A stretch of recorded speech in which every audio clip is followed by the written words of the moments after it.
খনি আবাসনে আগুন লাগার ঘটনা এলাকায় আতঙ্ক ছড়ালো।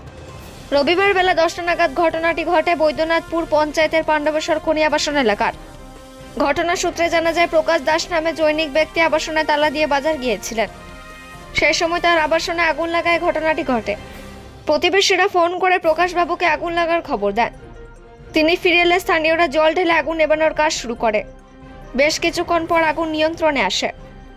প্রকাশবাবু জানান, আগুন লাগার ফলে ফ্রিজ, ওয়াশিং মেশিন, সাইকেল সহ বেশ কিছু আসবাব নষ্ট হয়ে গেছে। শর্ট সার্কিট থেকে আগুন লেগেছে বলে অনুমান স্থানীয়দের।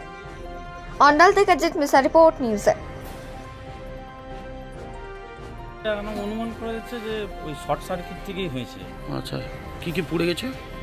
ওয়াশিং মেশিন, পাম্প, তারপর মেয়ে সাইকেল, তারপর ডাইনিং টেবিল, তারপর খাট, একটা ছোট খাট, তারপরে আরও অনেক কিছু বিছানাপত্র।